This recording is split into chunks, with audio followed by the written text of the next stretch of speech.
Hi, everyone. Thank you so much for being here for my March live event for Essential Vegan Desserts at Ruby. This live event is open office hours, which is something that I haven't done in quite a while. So I'm super happy to be able to take your questions, give you some answers, have a nice conversation. I do want to acknowledge that today is International Women's Day. I'm very happy about that. Women's rights are human rights, and I have certainly had wonderful and have wonderful women in my family, friends, mentors, and that's just a wonderful thing. Let's just all be kind to each other on International Women's Day and every day. I also want to take a moment to acknowledge and thank the efforts of organizations around the world, such as World Central Kitchen and the other aid groups and the bakers and chefs for Ukraine who are helping with aid to the people of Ukraine. Let's all wish for peace and for understanding. And now let's get on with this event. So I have a little bit of housekeeping to do before I jump into the questions. You'll find, if you haven't been here before, or this is just a reminder, you'll find on the right side of your screen, there's the question and answer queue. If you have a question, you can just type it in there. If you see a question that you like, you can move it up to the top of the queue by just clicking on the little heart and it will advance. I'm going to try to get to as many questions as I can today, if not all of them. So let me get right to the questions. I've got one here from Julie K. Actually, I take that back. I see some new faces here today, so I want to take a moment to introduce myself to those of you who may not know me. My name's Fran Costigan. I am the director of vegan pastry at the Ruby Online Culinary School, the site you're on now. I have been teaching for over 25 years, and I was just thrilled to have the opportunity about 6 years ago to develop this wonderful Essential Vegan Desserts course with Ruby. I have been vegan, eating plant-based for well over 25 years, happily and healthfully. I do teach desserts, but I am not what we call sometimes a candy bar vegan. So I couldn't be happier with the plant-based world, the vegan world, whatever we want to call it, especially today. So now Julie has a question about a forks overnight spaghetti marinara with lentil balls recipe. That sounds delicious. Julie wrote, I recently made the forks over knives spaghetti marinara with lentil balls. The recipe is in the Forks app and in the How to Eat Plant-Based magazine. It's a beautiful magazine. I see that magazine. The recipe calls for 1 cup of chopped onions. And Julie is asking me to explain what size is usually meant by chopped. That's a really good question, Julie. When an author of a recipe, the recipe developer doesn't specify, that generally means you have a little more leeway. So this recipe, which I am not familiar with, you're making lentil balls. Lentils are a small legume. And chopped to me means rough, like a rough cut. Remember that the smaller you cut a vegetable, like an onion, the quicker it's going to cook or saute. I assume you were doing a water saute if you were doing a forks recipe. So that's what I would say. I would chop them roughly, but in Ruby talk, when we talk about chops, we have different sciences to teach. And I would say, for me, it would be about a 1/2-inch dice. All right, I hope that answers your question. Lori A has a really interesting question here. And she's asking, why does the Forks Over Knives program recommend eating tofu sparingly? Well, Lori, I saw this question. I see some of the questions ahead. And I went to my friend and colleague, Chef Shar Nolan, who wears a lot of different hats, but Chef Shar is also one of the chef instructors at Ruby. And I know Shar for many years, and Shar is my go-to whole food, plant-based, no oil expert. And I was surprised about, when I read that Forks Over Knives program recommends eating tofu sparingly. I eat tofu and I eat tempeh. I consider them healthful foods. And what Shara explained to me was that, tofu can be high fat, and there are other legumes that are less high in fat and perhaps considered less processed. Now, Asian people have been eating tofu for millennia, and that's one of the criteria that I look at when I am deciding if a food is something that I would recommend. I've been eating tofu for over 25 years without a problem, but I don't, I make sure to buy non-GMO tofu, organic when I can. And I think the most important thing for me, and I will offer this to you, is that I rotate my foods. I mean, I get into a place where I like something, I batch cook, and I'm super happy with, I'm just going to eat this tomorrow in a different bowl and whatever. But it's really important to rotate your foods. So that's what I would say about the Forks Over Knives program recommendation for eating tofu sparingly. It might be because it's a higher fat bean. Soybeans are a healthy fat, but a higher fat. Marilyn has an interesting question, and I'm going to read it to you, and then I'm going to tell you now, Marilyn, I'm confused too. And I did a bunch of research on this one. So Marilyn wrote, a can of Hershey's cocoa powder says natural on the front, yet it's used in the chocolate cake recipe on the back of the can, which contains equal amounts of baking soda and baking powder. And Marilyn asks, shouldn't Dutch process be used in the recipe? Now, I've got to give you, before I can give Marilyn this answer, I've got to give you all of you and Marilyn, some background on cocoa powder, what it is, and why the question about using baking soda or baking powder. Now, cocoa powder we're not talking about hot chocolate mix. We're talking about unsweetened cocoa powder, which is what's left after the fat, the natural fat in the chocolate liqueur, which isn't booze, and the fat is called cocoa butter, and it isn't dairy, is removed. Around 75% or 80% of it is removed.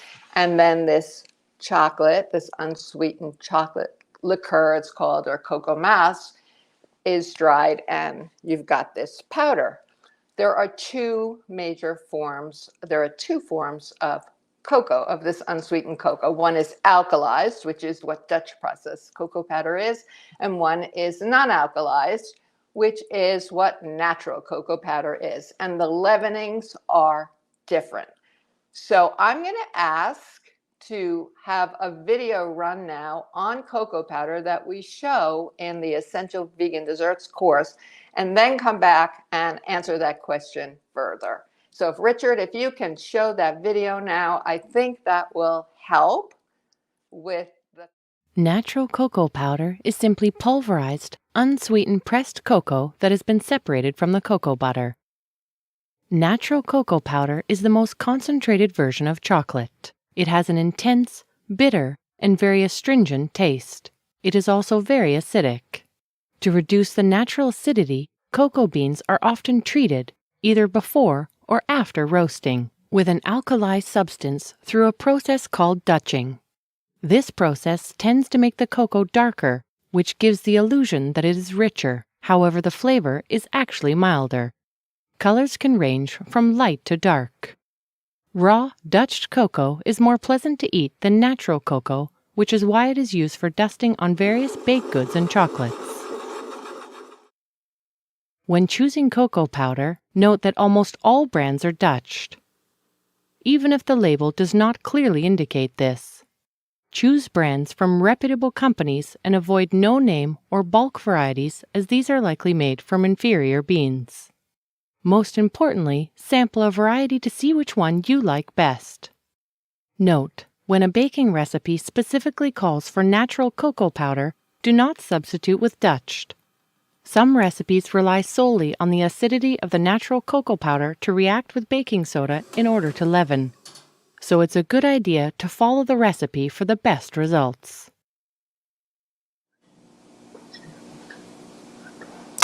Okay, so I hope that video was interesting to you. I think cocoa powder is a wonderful ingredient.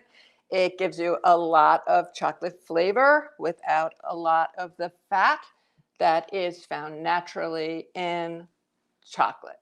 I do use higher percentage chocolates, and some of you may know, or I'm going to tell the rest of you, that the higher the percentage of chocolate, that usually the percent is listed on the chocolate bar or the chunk, the lower the amount of sugar in there. So as you saw, within there's alkalized, which is Dutch process, treated with an alkali, less acidic, and natural cocoa powder. The colors are usually different. Now, within those two categories, there are other cocoa powders. Black cocoa, for anyone who's ever had an Oreo or a cookie, like, I think there's another one that's an Oreo, but I don't remember the name of it.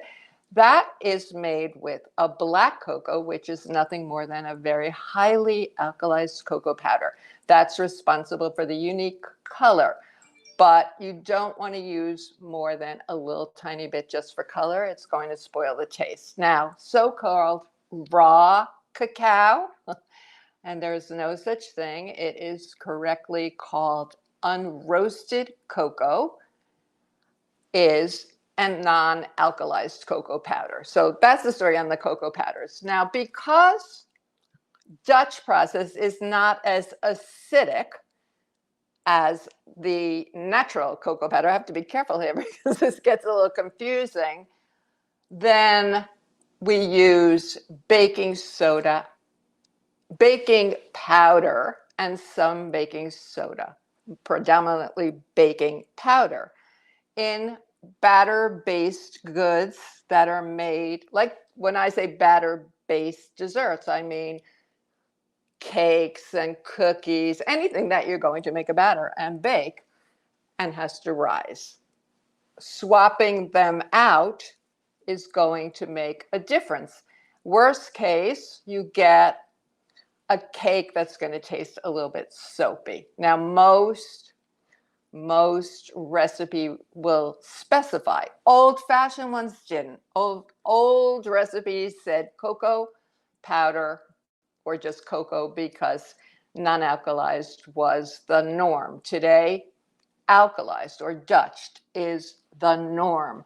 So if you see a recipe, and we go over this in depth in Essential Vegan Desserts, if you're making hot cocoa, hot cocoa or a pudding, you can use either cocoa powder. You're not using any leavener, so it doesn't matter. But in a cake, again, it's going to matter. If you see a recipe that calls, and this is really what Marilyn is confused about. If you see a recipe that just says cocoa and doesn't tell you what kind to use, if you look at the recipe and the leavening agent is baking soda, or very predominantly baking soda, then the cocoa powder to use is natural. If the recipe says cocoa and doesn't tell you what kind, and I go shame, shame, shame, they should, then you're going to use baking powder and baking soda. Now, Marilyn, I haven't seen that recipe, and I wonder if there was another acidic ingredient in there, maybe sour cream or buttermilk. So I was so curious about this that I went to the baking goddess, Rose Levy-Berenbaum, the author of The Cake Bible and 12 other books. The Cake Bible, I think it's about seriously, maybe 500th printing. It's been translated into every single language. And I asked Rose about this because I was curious. I know what I teach. I know what I teach in the course. I know you saw it with your own eyes in the video. You heard Don, the co-founder of Ruby, who is the voice of our videos, talking about what to do. And this is what Rose said. She prefers Dutch processed alkalized cocoa for the flavor. She said, in some cases, I've used a combination because, now she's talking about leaveners, because baking soda is so much more powerful per volume. And if I want a tiny bit more leavening, here's the clue for vegan desserts. And a 1/4 teaspoon of baking soda would be too much. Instead, I add a little baking powder to supplement. Now, remember, in vegan desserts, we are relying on these leaveners plus some vinegar to leaven the cakes. So I would say, Marilyn, I would really like to know if there was another acidic ingredient in that recipe to kind of trick this out with you or figure it out with you, like sour cream or buttermilk or another ingredient like that. And I will say, to add to the confusion, King Arthur has a cake on their website. It actually was their most popular cake in 2014. It's a cake that they call it the original cake, chocolate cake pancake. I call it the accidentally chocolate cake, the depression cake, which has been around since World War II, maybe World War I, when people didn't have eggs and butter to make cakes. They made a chocolate cake using baking soda, natural cocoa powder, and vinegar, and that leavened the cake. Today I have a variation of that cake made a little bit better because the cocoa powder available to me and to you is much better today than it was all those years ago. But what I noticed was the recipe said use either alkalized or non-alkalized cocoa. I was so surprised that I called up King Arthur and asked, and they didn't have an answer for me, but there is now an asterisk in the recipe saying the Dutch processed cocoa will have you'll get a milder result in your chocolate cake. So that was a very long answer. I hope that helped. I would stick with the information in the course, the information I give. If it's alkalized Dutch processed cocoa powder, use baking powder. A little bit of baking soda as well, or sometimes equal amounts, because we want our vegan cakes to rise. If it's just natural cocoa powder, then baking soda should work. Marilyn, I hope that helped you. I'm going to go on to the next question here.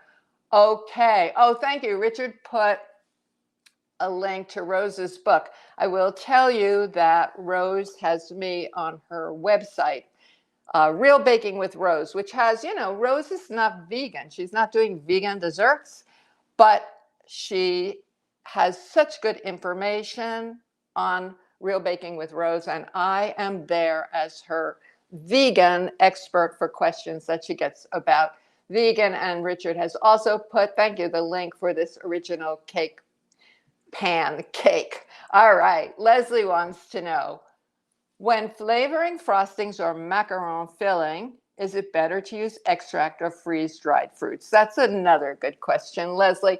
Well, it depends. An extract is going to add some liquid, or if you're using an oil, an oil like orange oil or something like that, there's going to be perhaps a problem if you're using it with aquafaba. And you have to be careful with extracts. With vanilla, there's a limit to the amount that you're going to use. If I want a lot of vanilla flavor without too much added liquid, I use a double strength vanilla. I think you get a really nice flavor with freeze-dried fruits. I do use some powders that are colored by Suncor Foods, not as much for flavor. But I really like using the freeze-dried fruits, which I grind in my little nut and seed grinder. I do want to let you know, though, that I have found, some of you may already know this, that when you grind the freeze-dried fruits come with the little silica packs in them to keep the moisture out. They get clumpy pretty quickly. So you want to grind just as much as you need. So thank you for that question, Leslie. Julie has a question. I'm very new to lifestyle, but in perusing the recipes, I noticed there's sugar or brown sugar in a few. So Julie, I don't exactly know what you mean by lifestyle, or what, if you're talking about a course or something online, but Julie has noticed, it's a question I can answer. Julie has noticed that there's sugar or brown sugar in a few recipes. And she thought sugar was a big no-no with the whole food plant-based lifestyle. And she's been using monk fruit for quite some time now. Well, sugar is not considered something to be used in quantity in any dietary system, even in essential vegan desserts, as far as I'm concerned. Most whole food plant-based lifestyle, when you're talking about no oil, whole food plant-based, no oil, maple sugar is a sugar that is permitted, and using sugars in smaller quantities is permitted. So, when I made Rip Esselstyn's wedding cake, if you're with me on these live events, I probably talk about it every single time, along with one of these questions. So the Esselstyns are whole food plant-based, no oil, but there was a wedding. When there's a wedding or a birthday, some kind of a celebration, there's usually a special occasion dessert. So I think you can use that. Now, I don't ever use brown sugar.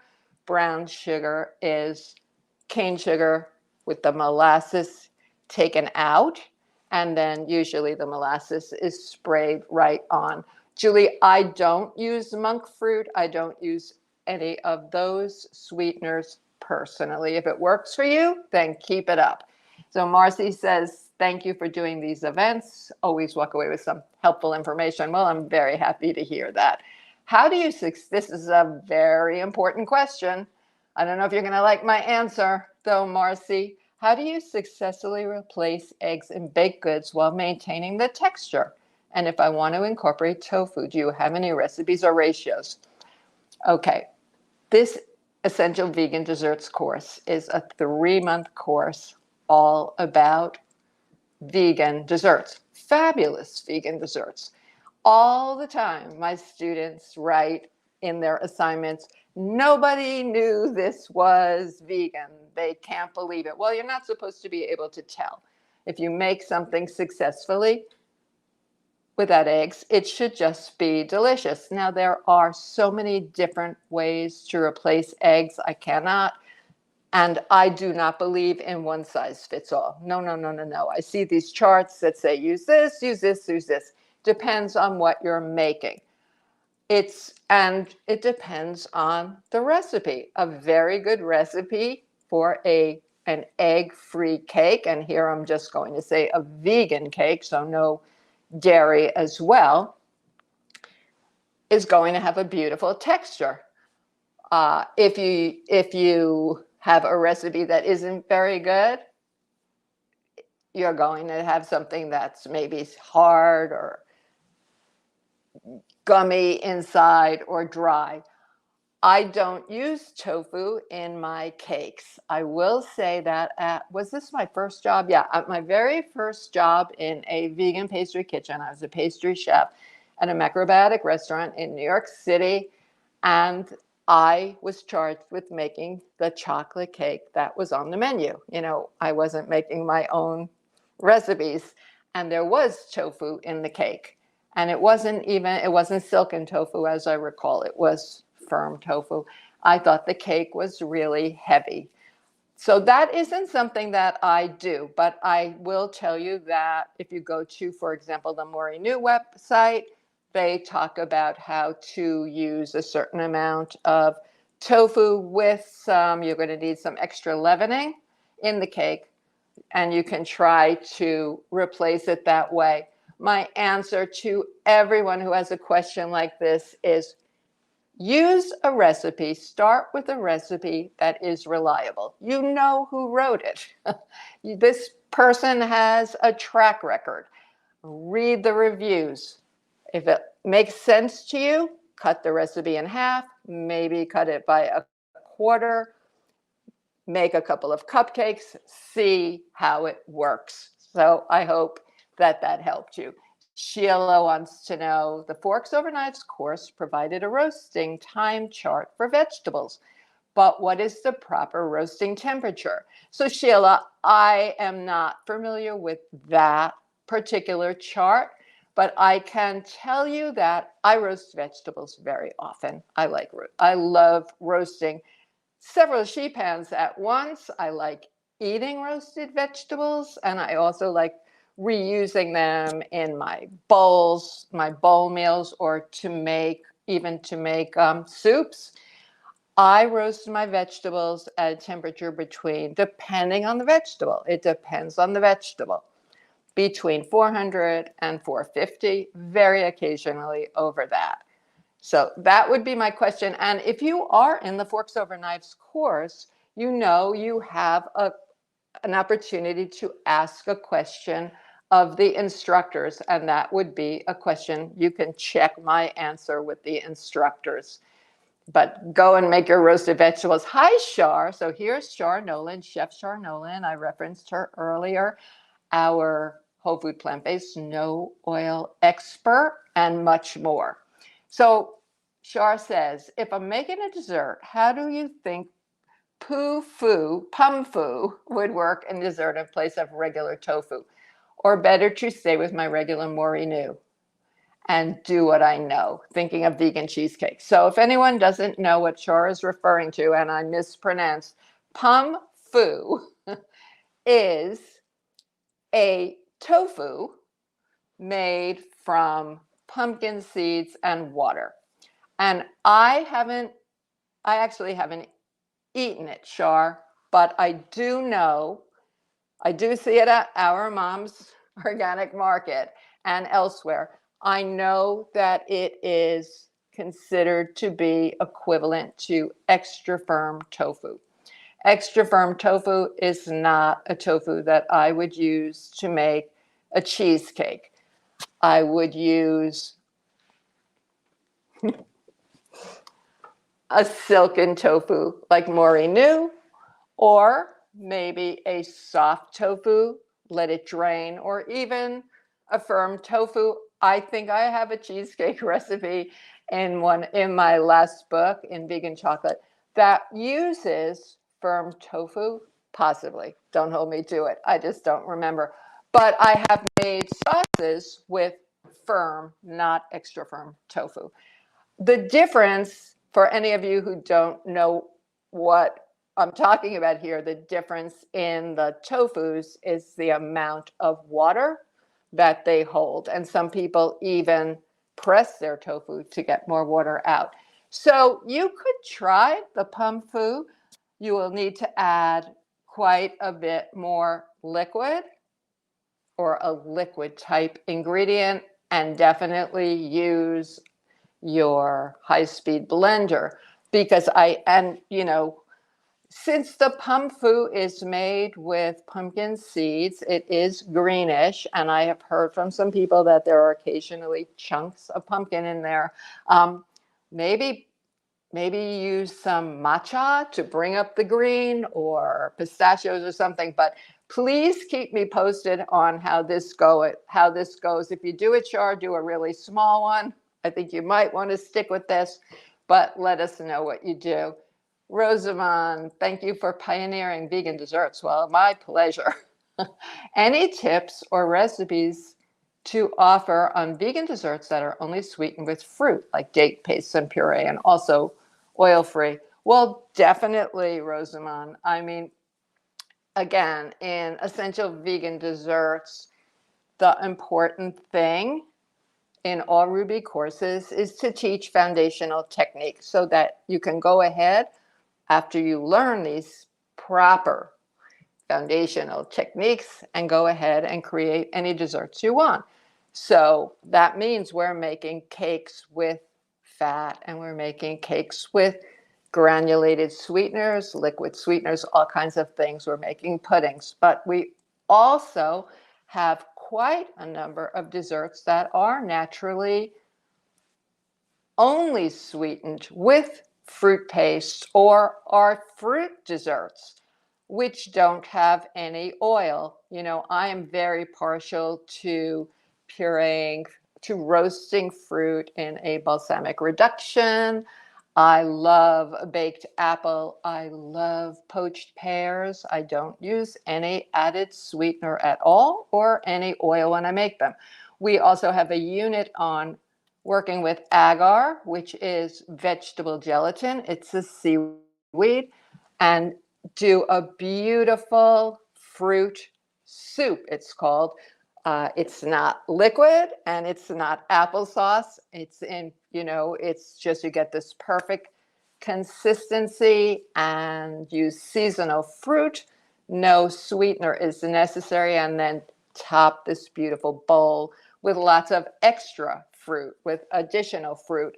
And I actually serve this at a whole food plant-based dinner that was at the Walnut Hill College ahead of a culinary event in Philadelphia. And we wanted to keep everything. Chef Shar was also there and cooking. We we wanted to keep everything whole food plant-based based on the particular event, and people were swooning over this dessert. So most definitely you can do that. I have dates in my freezer. I have date paste in my freezer. I have apricot paste in my freezer. I love dried fruits. I love using dried fruits. It means that you don't have to add sweetener. Remember that they are nutrient dense and caloric. But you know, one of my favorite things to do when I'm feeling a little nudgy for a couple of cookies, and I'm in a place where I let myself have cookies. I let myself have a piece of cake or a small truffle. But I very often will take one of the Majol dates from my freezer, pit it, you know, put a nut inside or a little bit of chocolate, and that is heaven. You know, dates don't freeze solid, they get chewy like caramel. So that's something that you can do. All right, I hope that helps. Anne wants to know, is stevia a good sweetener to use? It's billed as plant-based sweetener. A lot of people like to use that. I don't use it because I feel that unless it's the leaf, I mean, it's a plant, and I feel that it's too processed for me. I always consider processing of an ingredient. It also has an aftertaste, not the leaf, but to me, the stevia, the liquid, some are better than others, and the powder have an aftertaste. It's also about 100 times as sweet as a granulated sugar or other sweeteners, so you have to play around a lot. You know, I get the thrill of teaching at a lifestyle spa at Tecate, Mexico called Rancho La Puerta once a year or so. And there's an organic garden. All the food is just gorgeous right from the garden. And at the wherever there's tea, there are dried stevia leaves. So I'm thinking that I might try to grow some this year on my terrace. That would be really cool. I'll see.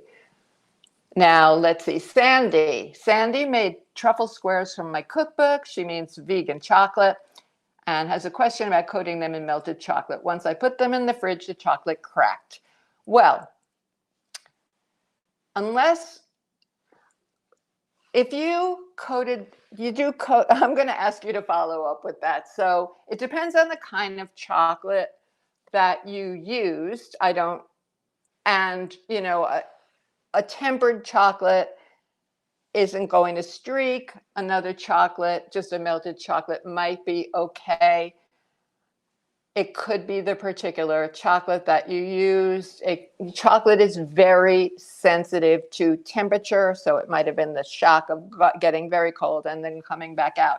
In a case like that, if it happens, I coat it again, or I'll run a little bit more chocolate over it as a design. So, or you can always dust some cocoa powder on the truffle. I call that the hybrid method if your coating isn't perfect. And that's something that you can consider doing. Also, Sandy wants to know how to get the bottom of the square to look coated. Well, I've got tools.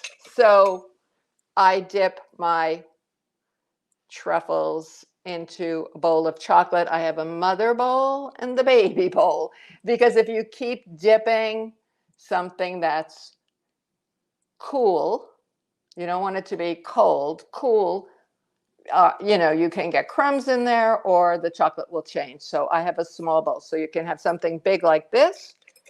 There are tools like this one where you just put the truffle in, and then there are forks like this. So I've got my tools here. Or what you can try to do the next time, and this would be for anyone who wants to coat a chocolate truffle with a shell of chocolate, is put a little chocolate in your hand, just a little bit, and roll it very thin, let it set, and then dip it. That ought to help. So Catherine wants to know, do I have a recommendation for making pastry dough like pâte à choux without eggs? Well, some of you may know that pâte à choux really depends on eggs. That's cream puff, for example. I do not make pâte à choux. Other vegan pastry chefs who are doing very fine French pastry are making it, are making this kind of pastry. The reason that I don't, and I am not quarreling with anyone, I think there's room for everyone, is that I'm using ingredients that are a bit more pure than what I would have to do to make pâte à choux. And nothing, as far as I can tell, has been super, super standardized, except you might want to go check out Carolina Molia's L'Artisan Vegan Bakery in Florida. You can go online and see what she's doing. She's the first vegan French pastry cafe really in the United States, and award winning. So it's really aspirational. Valentina, hi Valentina. Valentina wants to know what size cake turntable I recommend and which material is best. Well, I can show you what I have. So, there are so many different kinds, and I have a smaller one that's plastic. Yeah, plastic. But I like to have, I've had this for years, and I don't know if you can see how beat up it is. That's how old it is.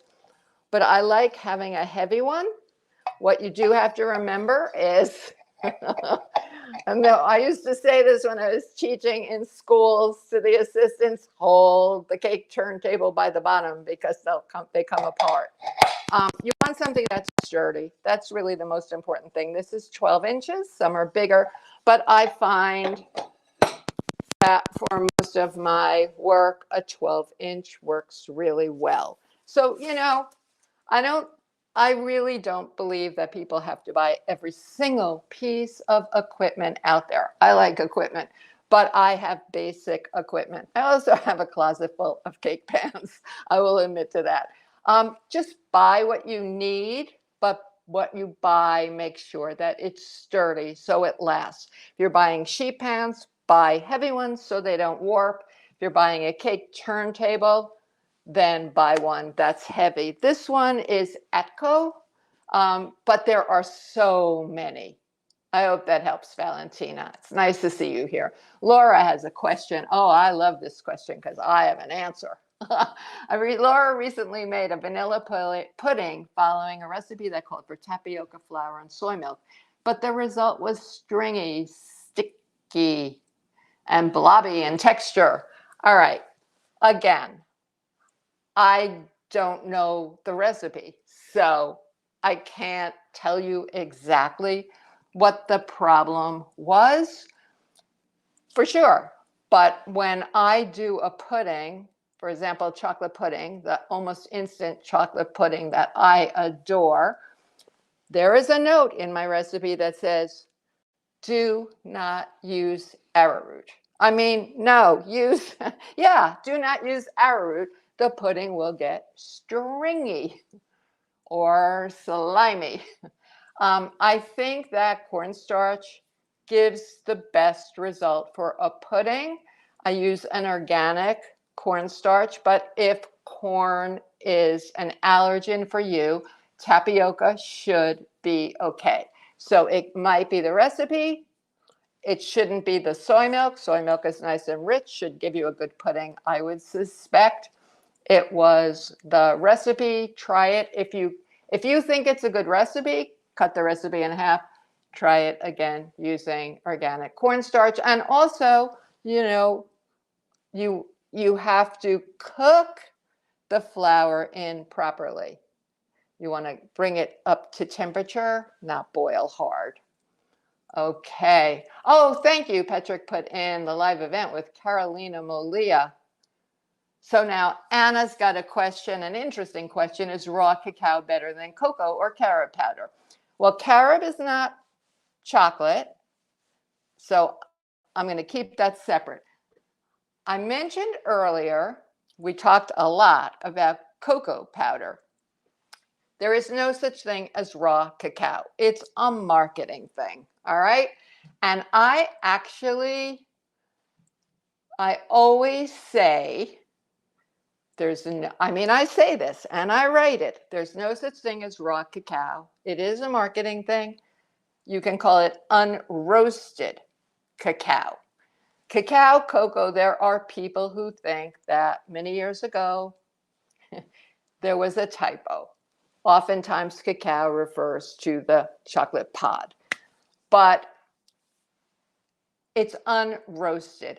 There is no raw because during the fermentation process, which is the first thing that happens after the cocoa bean is hacked open with a machete, the temperatures rise naturally during fermentation to what's higher than is allowable in raw cuisine. So I've been saying this, and I had an opportunity recently to connect with Amy Levin, who we linked to Amy in the course in Essential Vegan Desserts. She is a very well-known, highly respected chocolate maker and specializes in raw desserts in the UK. And she said the very same thing. So is it better? I don't know.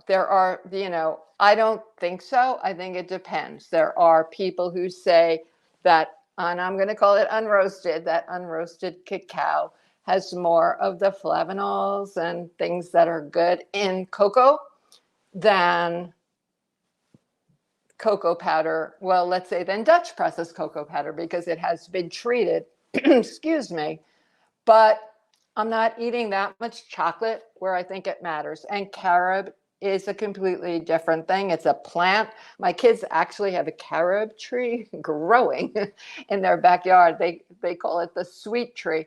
So carob powder doesn't have, cocoa powder has some small amount of a caffeine-like substance in it. Carob does not. Carob is naturally sweeter, but I do want to caution everyone here that most of the carob confections that you find in the marketplace have ingredients added to them that are ingredients we don't want to do. Thank you. Richard put Amy's link in there. Amy very likely will be a guest on a live event in a month or 2 months or 3 months or so.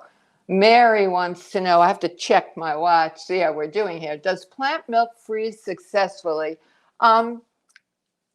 You know, I have taken little bits of plant milk that I had left over and didn't want to waste or didn't think I was going to be using, or knowing me, I was just curious. I mean, I'm curious about things. I'll leave something on the counter for a period of time.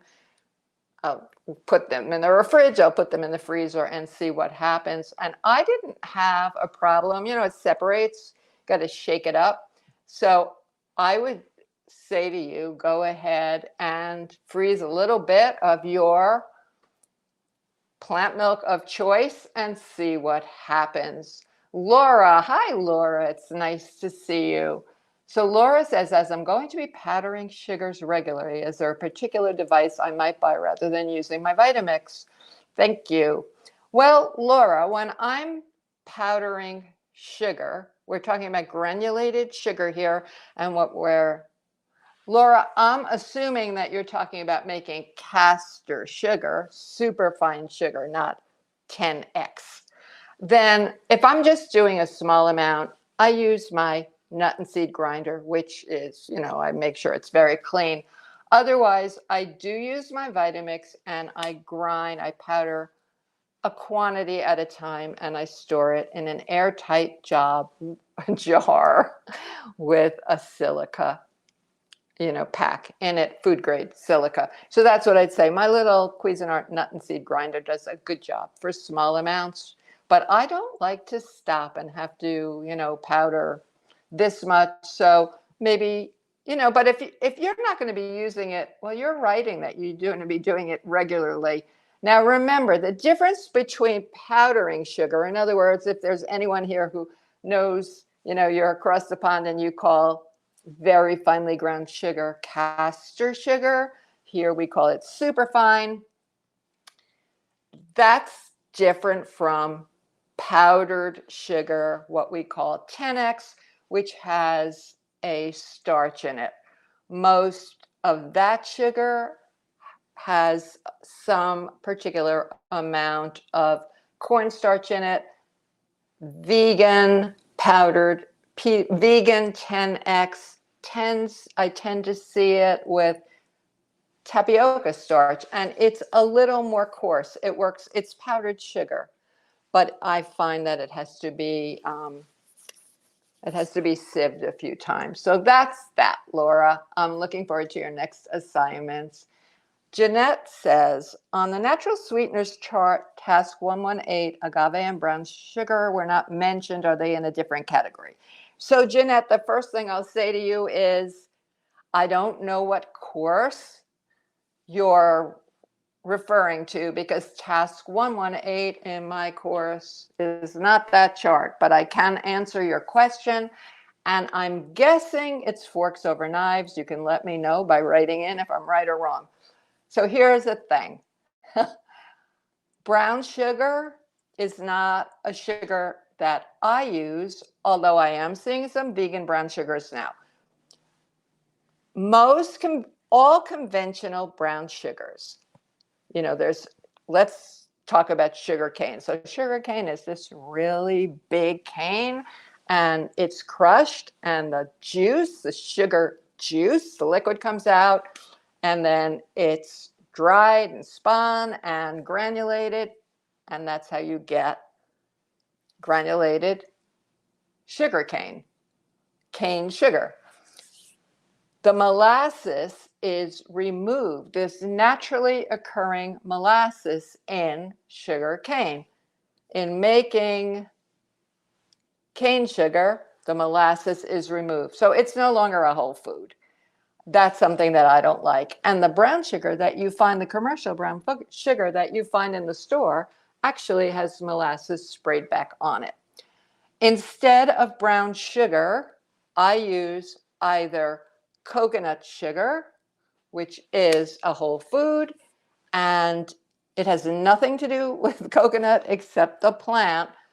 It's considered lower glycemic. It's definitely considered sustainable, a more sustainable sweetener. And to me, it has a mild brown sugar flavor, so I like it. I also use a product called Sucanat, and that's really like jaggery.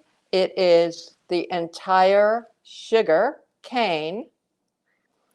It tastes a lot like molasses. It's very dark and it's very coarse, but it hasn't been pulled apart. All the molasses that's inherent in the sugar cane is in that product. So I use that. Agave was years ago touted as, the new big thing, this wonderful low glycemic product, which it isn't. If something's too good to be true, you can figure that it's not, and all sweeteners are meant to be used in as small quantities as possible and where they make sense. These sweeteners that we use to make really beautiful vegan desserts, they all have different properties. You have to get to know about them. But people were pretty much guzzling agave. Agave comes from the agave plant. It's a cactus. It's how tequila is made. This is processed differently. And it's very sweet, very, very sweet. And as it happens for a lot of people, when they hear something's good, they overdo it. And there have been some reports of liver problems from overuse of agave, and also agave having been cut with, I think, with corn syrup.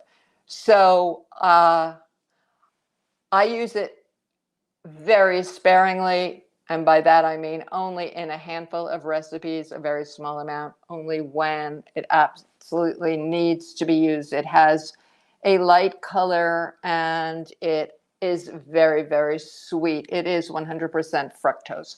So again, Jeanette, I would ask the instructors in your course, and again, I'm thinking it's Forks Over Knives, to let you know what they have to think about that. But that's what I would say.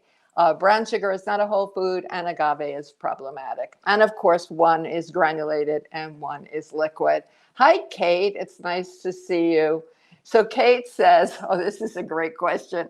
Ever since I started baking cakes as a kid, I've always loved licking the spatula after the batter has been poured into the cake pan. As there are no raw eggs in vegan baking, is there a reason not to do this? Kate, for so many years, I said, lick the batter. There are no eggs. We don't have to worry about no raw eggs in vegan batters. We don't have to worry about salmonella. Well, we do, but it seems that in the last few years, even really reliable companies that sell flour, there's a disclaimer on the package now that says, don't eat raw flour. There have been instances of salmonella in the flour. So there you go. I mean, I take a little taste, a little tiny taste, not because I enjoy it, but in the way that I pay attention to my batters. I measure them. Are they thin? Are they thick? Are they very active? It's like a memory thing for me every single time, even cakes that I make over and over and over again and could probably do out of my head without looking, but never do. Taking a little tiny taste kind of is a memory thing for me, but I mean like a pinky taste. So don't do that anymore, Kate, grown-up Kate. Okay, Julie has a question about MCT powder. She says, I'm pretty sure I know the answer to this question, but is MCT powder in my morning coffee off limits with the whole food plant-based lifestyle? I think so. I think that you know the answer, Julie. MCT oil is coconut based, I'm pretty sure. And so the powder must be as well. So nope, I don't. I think that's probably the case, that it is off limits if you're following a whole food plant-based lifestyle. Anna wants to know how much avocado is too much in a day. Well, Anna, that's a very personal thing. I like avocados a lot, but I don't eat one every single day. Avocados are a very healthful food. They have good fiber. They have good fat. There are all kinds of wonderful things in them, but they are also very caloric and rich. And so I eat I mean, but this is just me. You have to decide what works for you. I don't know your circumstances. I don't eat an avocado every single day, that's for sure. And Anna wants to know, why is it a good idea to avoid too much tofu? Yeah, I talked about that earlier. I don't avoid tofu. I think it's fine. It's been fine for me, but I don't eat it every single day because I don't eat it because I try to revolve my foods, eat the rainbow, eat all the different colors, some raw, some cooked, some pressure cooked, some steam. The weather, I think, is going to change. I'll be eating more raw foods. Um, so tofu and also tempeh for me. I do like tempeh. Tempeh is more of a whole food than tofu. It is fermented. Fermenting soy is very healthful. And so I enjoy that too. But I think, as I said earlier, I asked this question to Chef Char Nolan, who said that it is it's made from high fat soybeans. And I think, again, if you're in Forks Over Knives, that's a great question to ask the instructors. Hi, Shayna. Shayna wants to know, do you think it's important to become certified with ACF as a vegan pastry chef? And do I know any vegan pastry internships? Well, you can write to me at fran@ruby.com. Any of you can write to me at fran@ruby.com if you've got some further questions, and we can discuss it. ACF doesn't have a vegan pastry certification as yet, but as I think you know, Essential Vegan Desserts, the successful completion of the course is worth a certain number of credits towards ACF certification. ACF, for anyone here who doesn't know, is American Culinary Federation, a very fine culinary organization. I am a member. Several of the instructors in Ruby are members, and here's something pretty exciting, but I have been invited to do a vegan dessert demo at the ACF National Conference this summer. It's in July in Las Vegas, and I'm thrilled about that because all professional organizations, all pastry professionals, all restaurateurs know that everyone needs to know about vegan, making really beautiful, reliably excellent vegan foods. Otherwise, you're leaving money on the table. So there are usually internships around. Shayna, just write to me. All right. Estella wants to know, hi, chef, after I finish the course, how long will I have access to see the recipes? Forever, Stella. The only thing that you don't have access to, I think, are the quizzes, but you certainly have access to the recipes. It's nice to see you. Lisa wants to know about soy curls. I don't know what Forks would think of them. I think they might think that they are a processed food. I have a lot of friends who love soy curls, and soy curls is not actually processed. It's extruded whole soy. Extruded whole soy. I have some in my pantry. I really tried to like it. Julie Hassan, who's somebody that I really admire, loves them and has really good recipes for them. One of my friends in Philly, Denise Balkovage, who has been vegan for many years and has written some cookbooks. She is a marathon runner and she thinks they're an excellent source of protein. I use them only during Passover, and that's, it's problematic depending on what kind of tradition in the Jewish community you are following, but they kind of shred like chicken. So, but I don't eat them. I find they are hard for me to digest. So that's what I have to say about that, Lisa. Find out. Jeanette wants to know also, how does one sprout nuts? She noticed nuts and seeds were listed on the chart, task 117. I guess I'm guessing again that's Forks Over Knives. Fats as being able to be sprouted. We, in the plant-based professional program, there is a link. There is a lesson on sprouting, and we have a link for you to that chart. So I'm going to ask Richard to put the link up. But basically, it depends on what you're sprouting. I wash things. I don't sprout my nuts, but I do soak some of them and seeds as well. You're going to want to rinse everything, cover them with water, and then cover them with a cloth or a sprouting lid and observe, change the water, rinse them, dry them. But we'll get that chart to you, Jeanette. Laura, hi Laura. Laura's looking for an evening dessert to conclude dinner that's light and won't make digestion difficult, meaning no bananas. And she's looking for tips for something made with coconut meat frozen or another ingredient.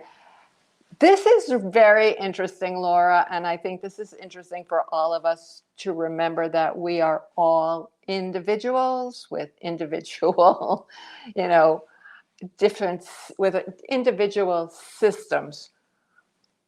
I find I don't happen to like banana desserts a whole lot, but I find bananas very easy to digest and soothing. And often if I feel like I've had a really hectic day and I want to come down before I go to bed, I will have a banana. And I find that that's very soothing for me.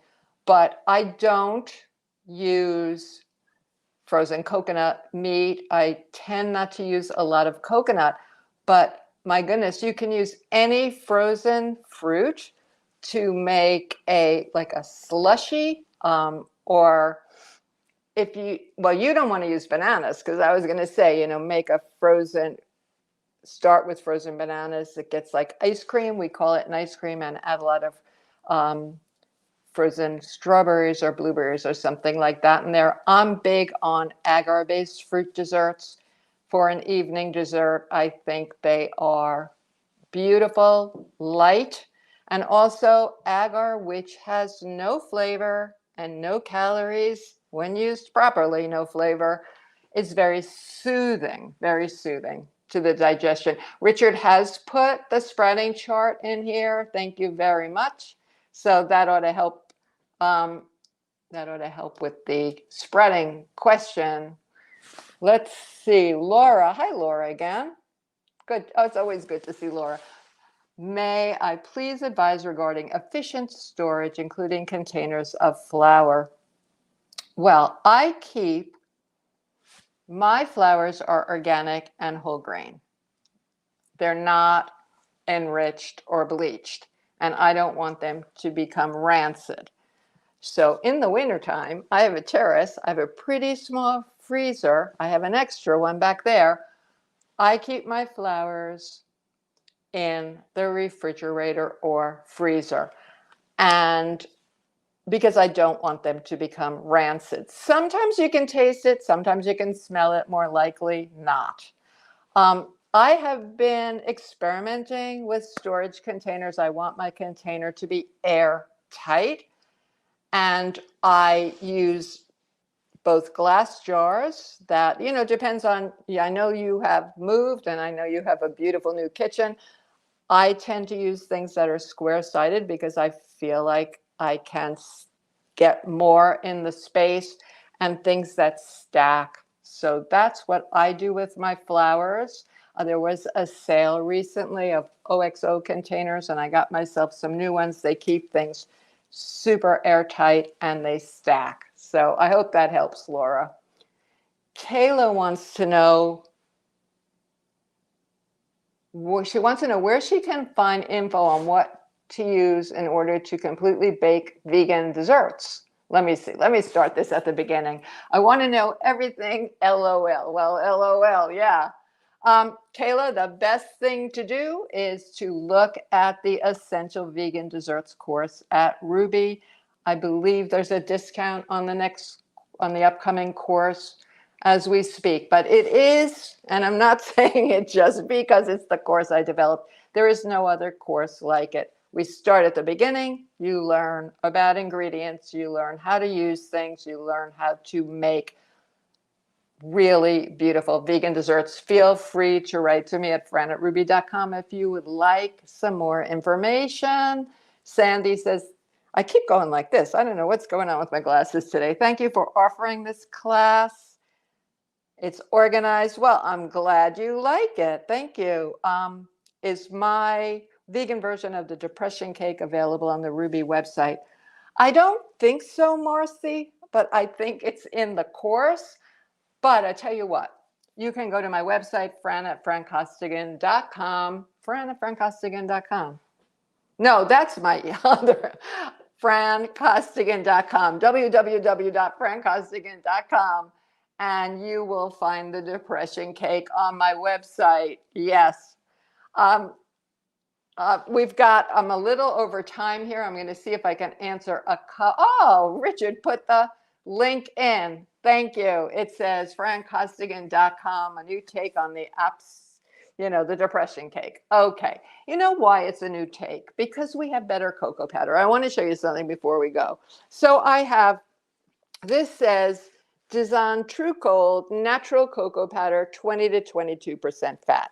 That's a high fat cocoa powder, but you're going to get a really good cake. This one is True Dark Natural, 10 to 12. It even has the pH on here. I label everything. So it depends. A higher fat cocoa powder is usually going to give you a better tasting cake. When I made Rip's wedding cake, Rip Esselstyn's wedding cake, you can be sure I used a low fat one. Estella says in a quiz, one question, soaking beans helps to speed up the cooking time. Estella, again, you're going to want to go to the chefs in that particular course. If you feel that the answer isn't correct, you can appeal it and have a conversation. That's one of the many wonderful things about Ruby, about learning with Ruby, is that the chefs, we are all here to help everyone, no matter what course you're in or have been. We delight in doing it. And we talk to each other when we are looking for more information. So definitely go to the chefs. So Shar says they were swooning about the cake. Yes, it was a thrill of a life, one of the thrills of my lifetime, to make Rip Esselstyn's wedding cakes, that's for sure. Well, I've gone over just a little bit, but I want to thank all of you for being here with me today. It was a pleasure.